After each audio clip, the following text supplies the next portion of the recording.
So time management is equal to life management. हम गलती कहाँ करते हैं, हम टाइम को मैनेज करने की कोशिश करते हैं, बट एक्चुअली टाइम मैनेज होता नहीं है। लाइफ मैनेज करना होता है, खुद को मैनेज करना होता है।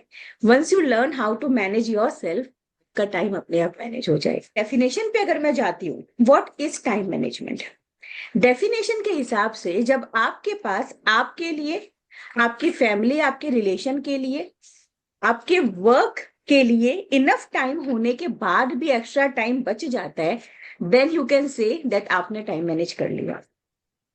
अब जिसके जिसके पास में नहीं बच रहा है, दैट मीन्स आपने टाइम मैनेज करना अभी तक नहीं सीखा है।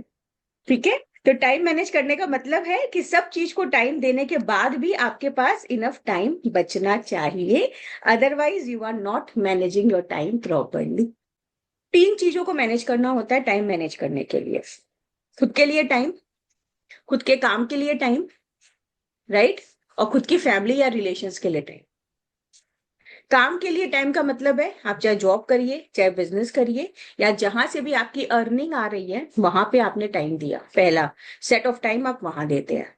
दूसरा सेट ऑफ टाइम आप अपनी फ्रेंड्स को, फैमिलीज को, जो भी आपके लव्ड वंस है, जिनसे भी आपको मिलना जुलना है, आप उनको देते हैं। सोसाइटी को भी दे सकते हैं, फ्रेंड्स को भी दे सकते हैं।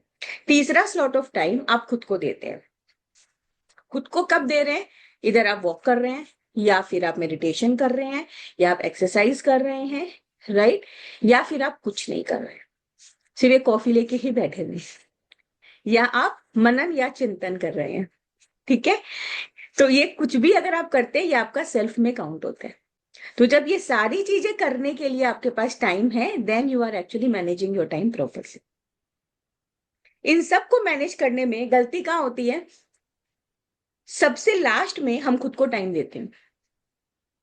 पहले हम सबसे पहले वर्क वाला काम करेंगे, जो भी हमारा वर्क है, फिर सबसे पहले जिससे हमारी अर्निंग आ रही है, हर इंसान पहले उस पर सबसे ज्यादा ध्यान देगा, ये हम पहले करेंगे। उसके बाद में जो टाइम बचता है हम अपनी फैमिली को देते हैं, लव्ड वंस को देते हैं, जहां भी हमें लगता है कि हमें टाइम देने की जरूरत है हम वहां दे देते हैं। अब ये तीसरा स्लॉट जब बचता है हमारे पास में या नहीं बचता है, वो हम सेल्फ के लिए रखते हैं। तो सेल्फ के लिए सबसे कम टाइम हमें मिलता है, क्योंकि हमारा सारा टाइम इधर वर्क में चला जाता है, या फिर हमें अपना फैमिली या जो भी हमारा सपोर्ट सिस्टम है, सोसाइटी है, उसको मैनेज करने में चला गया। सेल्फ के लिए टाइम मिला ही नहीं। और जब फिर सेल्फ का इवॉल्व होने का जब बात आएगा तो क्या बोलेंगे? इसके लिए तो टाइम ही नहीं मिला, एक्सरसाइज के लिए तो टाइम ही नहीं मिला, मेडिटेशन के लिए तो टाइम ही नहीं मिला, स्टडी के लिए तो टाइम ही नहीं मिला, सर्विस के लिए तो टाइम ही नहीं मिला। सबसे पहले सेल्फ को टाइम देना है अपने को। सेल्फ को टाइम देने से आपको एक्स्ट्रा फायदा क्या होगा? आपको एक्स्ट्रा फायदा ये होगा कि आप रिचार्ज्ड रहेंगे, आपका वाइब्रेशन फ्रिक्वेंसी बहुत हाई रहेगा।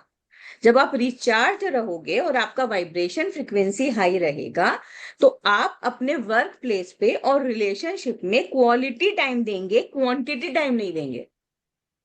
There is a difference between a quantity time and a quality time. Quality time वो होती है जिसमें आपको प्रोडक्टिविटी मिलती है, यानी आपको कुछ उससे मिलता है, उसके अगेंस्ट में आपको कुछ मिलता है। क्वांटिटी टाइम मतलब आपने दिया 6 घंटा, बट मतलब की बात आपने 1 घंटे की, that is called quality time. या फिर आपने एक ही घंटे दी, बट आपने 1 घंटे वो किया जो एक्चुअली रिक्वायर्ड था, that is the quality time. Now it's on you कि आप 4 घंटे देते हो कि आप 1 घंटे देते हो। दैट विल डिपेंड कि आप क्वालिटी टाइम देते हो कि आपको क्वांटिटी टाइम देने। तो अगर आप सेल्फ पे काम करोगे, आपकी वाइब्रेशन फ्रिक्वेंसी हाई रहेगी, आपको मेंटल क्लैरिटी हाई रहेगा, then you will be knowing very clearly where to give time, how much to give time, और क्वालिटी टाइम कब, कहाँ, कैसे, किसको देना है। तो अगर इसको उल्टे तरीके से देखेंगे, पहले अगर सेल्फ पे काम कर लेंगे, मॉर्निंग में अगर सुबह सुबह जो भी आपका एनर्जाइजिंग सेल्फ के लिए जो टाइम है वो अगर दे देंगे, तो आप सारे दिन में जो काम करोगे वो आप क्वालिटी काम करोगे, कम टाइम में ज्यादा प्रोडक्टिविटी। जैसे मास्टर हमेशा करते थे, सिर्फ बोलते 4 से 5 घंटे वर्क प्लेस पे जाते थे, but he was very very prosperous. पूरा दिन काम करना, 10 घंटे काम करना, 15 घंटे काम करना, ये एक सोशल नॉर्म है। इनिशियली जब आप ये करने जाएंगे तो आपको काफी डिफिकल्टी होगी ही, हो सकती है नहीं, होगी ही, क्योंकि आप एक प्रॉपर लाइफस्टाइल में जी रहे हैं। जब उसको पूरा चेंज करोगे, जो चीज को लास्ट रखा है उसको जब फर्स्ट पे ढालोगे, डेफिनेटली आपको एक तरह की प्रॉब्लम आएगी। ये प्रॉब्लम कब तक लास्ट करेगी आपकी? 21 डेज। तो कोई भी चेंजेस जो आप अपने अंदर लाते हो वो आपको 21 डेज तक बस थोड़ा सा विल पावर लगा के खींच लेना है। एक बार आपने 21 डेज इसको खींच लिया, आगे का लाइफ बड़ा इजी हो जाएगा। फिर वो आपके ऑटो मोड में आ जाएगा, ब्रेन उसको ऑटो मोड में ले लेगा, फिर वो आपके लिए इजी हो जाएगा। बट 21 डेज थोड़ा धक्का तो मारना पड़ेगा, चाहे वो विल पावर से धक्का मारिए या किसी को अपने पीछे लगा दीजिए कि मुझे धक्का मारते रहो। दोनों तरीका चलेगा जो आपको सूट करता है। टाइम को मैनेज करने के लिए जो फर्स्ट रिक्वायरमेंट है, और फर्स्ट एंड लास्ट ही समझ लीजिए, बस एक ही रिक्वायरमेंट है, stopping wastage. Stopping wastage of time. Okay, हम वेस्टेज ऑफ टाइम 3 लेवल पे करते हैं, इन थॉट्स, इन वर्ड्स, इन डीड्स। हम 3 लेवल पे टाइम को वेस्ट करते हैं। हमें ऐसा लगता है कि हम सिर्फ डीड्स में टाइम वेस्ट करते हैं, बट ऐसा नहीं है। हम मैक्सिमम टाइम थॉट में वेस्ट करते हैं, उसके बाद में हम वर्ड्स में वेस्ट करते हैं, फिर जाके हम डीड्स पे वेस्ट करते हैं।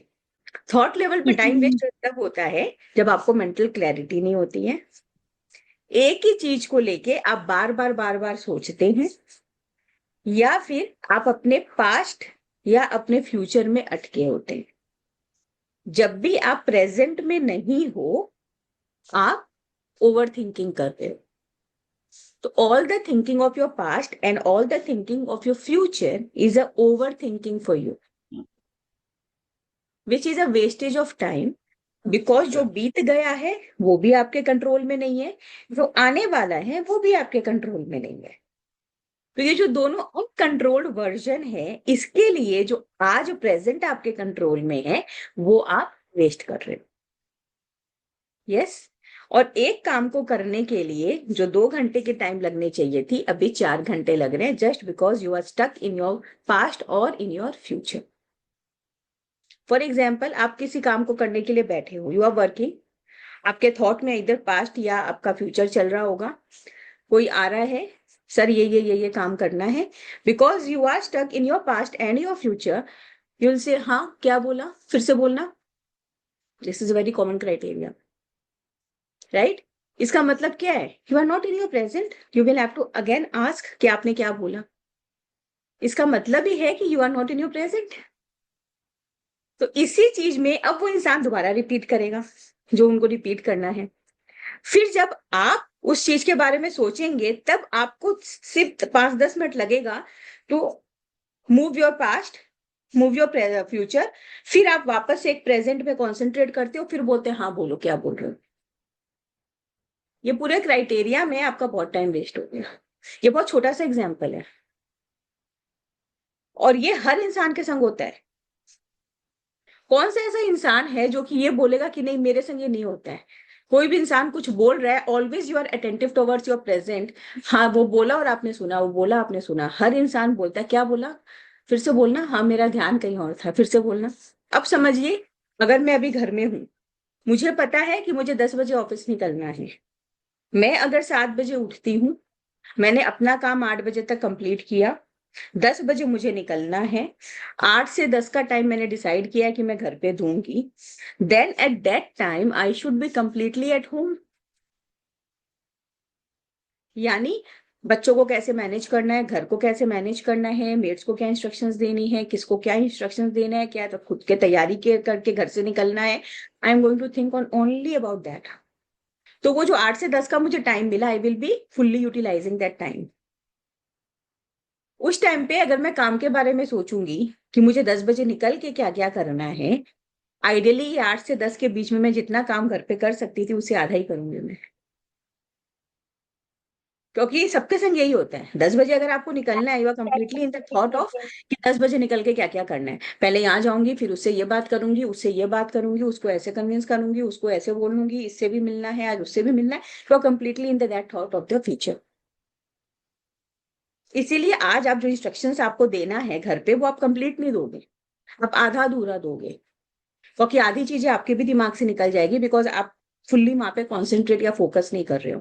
फिर जब घर से निकल जाओगे ना, तो फिर पीछे से कॉल आएगा, मैडम ये नहीं बता के गए, मम्मा ये नहीं बता के गए। This is how it happens, right? तो यहाँ पे हमारे थॉट्स पे कंट्रोल करना है।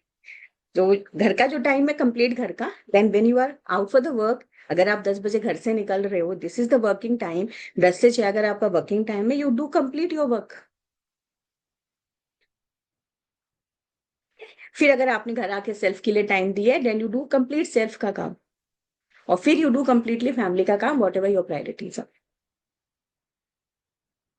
Understanding my point? कि जहां हो वहां कंप्लीट रहो, आधा इधर आधा उधर मत रहो, आधी एनर्जी उधर आधी एनर्जी उधर मत दो, एनर्जी को डिस्ट्रीब्यूट मत करो, एक जगह रखो थॉट का, क्योंकि थॉट का पावर सबसे बड़ा पावर होता है।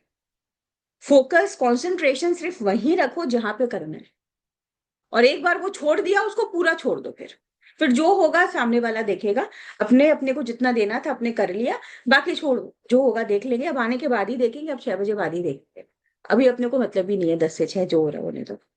तो इस टाइम पे एक और आता है इमोशनल थॉट्स, ये हमारा सबसे ज्यादा टाइम खाता है।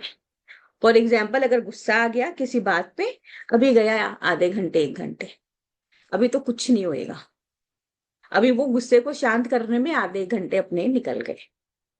ये अपना सबसे बड़ा प्रॉब्लम है। अगर कहीं हमको सैडनेस आई हुई है, लोनलीनेस आई हुई है, एंगर आया हुआ है, किसी भी तरह का इमोशनल आउटबर्स्ट अगर होता है, मैक्सिमम एनर्जी उसी पे जाती है। और अगर आप रे टू किस्म के इंसान हैं, अगर सिंपल वर्ड्स में बोलूं, अगर आप एक इमोशनल बीइंग हैं, तो मैक्सिमम टाइम जो है आपका इमोशंस का थॉट्स पे वेस्ट होगा। उसने मुझे ऐसा क्यों बोल दिया, उसने ऐसा क्यों कर दिया, वो ऐसा क्यों बिहेव किया, वो क्या बोलना चाहता है, उसको मेरे से क्या प्रॉब्लम है। दीज आर द थॉट्स जो आपका चलता रहता है, जिसमें आप ध्यान देते ही नहीं है, काम के ऊपर में कम ध्यान जाता है आपका। आप लोगों की थॉट बदल नहीं सकते हैं। आपको ये सारा मनन चिंतन कब करना है? जब आप सेल्फ के लिए टाइम लेके बैठ, आप जो सेल्फ के लिए टाइम लेके बैठ रहे हैं, उसमें आपको यही तो देखना है कि आपको क्या बदलना है अपनी जिंदगी में। वो क्राइटेरिया उस टाइम के लिए रखिए। मैं बिल्कुल भी ये नहीं बोल रही हूँ कि आपको सोचने का जरूरत ही नहीं है दुनिया में जो भी चल रहा है। No, this is not how you will live. आप बिल्कुल सोचोगे लोगों के बारे में, अपनी गलतियों के बारे में, अपनी लाइफ को रिफ्लेक्ट आपको बिल्कुल करना है एवरीडे, बट उसका एक टाइम है जो सेल्फ के अंदर कंसिडर किया जाता है। पूरा दिन नहीं होता है, वो पूरा दिन आप नहीं कर सकते। अभी जो काम है आप कर दो, और फिर आप रात में जाके सोचिए सारा दिन का रूटीन में कि आपको क्या क्या बदलना है, क्या गलती हुआ, क्या सही हुआ, क्या चेंज करना है। इसको बोलते हैं रिफ्लेक्टिंग द लाइफ और the reflecting the day. Definitely will do so. वो नहीं करेंगे तो फिर हम इवॉल्व भी नहीं हो पाएंगे। Maintaining your inner self, inner self में यानी थॉट्स को मेंटेन करने में क्या क्या आएगा? उससे क्या होगा? स्टेबिलिटी आएगी, कामनेस आएगा आपके अंदर, डिसिप्लिन आएगा, आप खुद को रिस्पेक्ट कर पाएंगे, डिग्निटी आएगी, अंडरस्टैंडिंग आएगा, कंपैशन आएगा। अगर आप सेल्फ पे टाइम देते हो तो आपको ये सारी चीजें मिलती हैं। अगर आप थॉट्स पे अपना कंट्रोल करके रख सकते हो तो आप बहुत बड़ा टाइम बचाओगे। Be in the present, one pointedness, focus, concentration of whatever you are doing, आप बहुत अच्छी तरीके से टाइम सेव इसमें कर लोगे।